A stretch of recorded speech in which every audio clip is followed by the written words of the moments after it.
Welcome to What's New, your channel for everyday solutions. Be sure to subscribe, share and like our videos. This is What's New. 20 years on Amazon and Jeff Bezos prove naysayers wrong. By Andrew Ross Sorkin. 20 years ago this week, Amazon.com went public. Skeptics of Jeff Bezos, the company's founder, have spent the better part of the past 2 decades second-guessing and vilifying him. He has been described as a monopolist, literary enemy number one, a notorious international tax dodger, impossible, a ruthless boss and, more than once, Lex Luthor. His company used to routinely be described as Amazon.com. But you know what? Here we are, 20 years later, and Mr. Bezos has an authentic, legitimate claim on having changed the way we live. He has changed the way we shop. He has changed the way companies use computers, by moving much of their information and systems to cloud services. He's even changed the way we interact with computers by voice, Alexa. Along the way, he has bought, and fixed, The Washington Post, one of the nation's premier journalistic institutions. And through his aerospace company, Blue Origin, he has invested billions of dollars in the race to space, a one-time hobby that, if successful, could change the world much more profoundly than free one-day shipping. Even Warren Buffett was skeptical of Amazon way back when. "I was too dumb to realize what was going to happen," he admitted at the Berkshire Hathaway annual meeting this month. "I've admired Jeff, and I've admired him for a long, long time. But I did not think he was going to succeed on the scale that he has." Mr. Buffett added, "We missed it entirely." He called Mr. Bezos' work a remarkable business achievement, saying, "One person has built an extraordinary economic machine in 2 pretty different industries almost simultaneously, from a standing start at zero, with competitors with lots of capital and everything else." Mr. Buffett's partner, Charles T. Munger, put it this way, "Jeff Bezos is a different species." Today, Amazon's valuation is $464 billion. Twice the value of Walmart. If you had invested $10,000 at the IPO, you'd have nearly $5 million today. Sometimes praise is due. And he is clearly having a moment. Perhaps the most surprising thing Mr. Bezos was able to accomplish, despite his detractors, was to find investors willing to trust him enough to invest in Amazon even as it racked up losses after losses.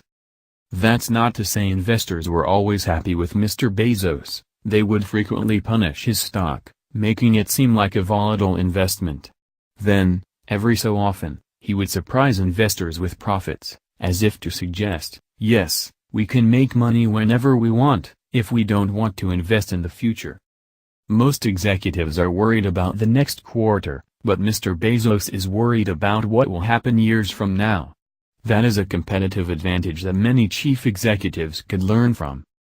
If everything you do needs to work on a 3-year time horizon, then you're competing against a lot of people, Mr. Bezos told Wired in 2011. Here, he was expressing the view that some chief executives think in 3-year cycles, a relatively generous assessment, given that most top executives don't last many more years than that. But, he continued, if you're willing to invest on a 7-year time horizon, you're now competing against a fraction of those people, because very few companies are willing to do that. To Mr. Bezos' credit, he was always upfront with his ambitions and long-term approach. Because of our emphasis on the long term, we may make decisions and weigh trade-offs differently than some companies, he wrote in his first letter to shareholders in 1997. We aren't so bold as to claim that the above is the right investment philosophy, but it's ours. And we would be remiss if we weren't clear in the approach we have taken and will continue to take. None of this is meant to suggest that Mr. Bezos is perfect. Far from it. He has repeatedly failed, remember his ill-fated foray into mobile phones? But he has succeeded enough to outweigh his failures. And along the way, he is likely to fail again, something he says he embraces. Is Mr. Bezos an easy boss? Hardly. He is unbelievably demanding. But it is difficult to believe that the creative new products Amazon has incubated and introduced could have been born if he were a professional soul crusher. As an author, I'm supposed to hate Mr. Bezos.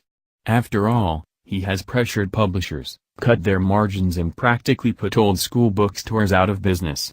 As if to rub it in, he is now introducing bricks-and-mortar Amazon bookstores. But to take that view would be to misunderstand what innovation looks like. It upends industries. Witness the current carnage in the retail industry, which has been outmoded by Amazon and all the companies trying to copy it. Amazon is not happening to book selling, Mr. Bezos explained, defending his role in a 2013 interview with Charlie Rouse. The future is happening to book selling. And the future is now happening to retail stores and even supermarkets, Mr. Bezos' next conquest. And the future is clearly happening to enterprise computing. Mr. Bezos has a famous laugh, look it up on YouTube. He has every right to be laughing right now. Welcome to What's New, your channel for everyday solutions. Be sure to subscribe, share and like our videos. This is What's New.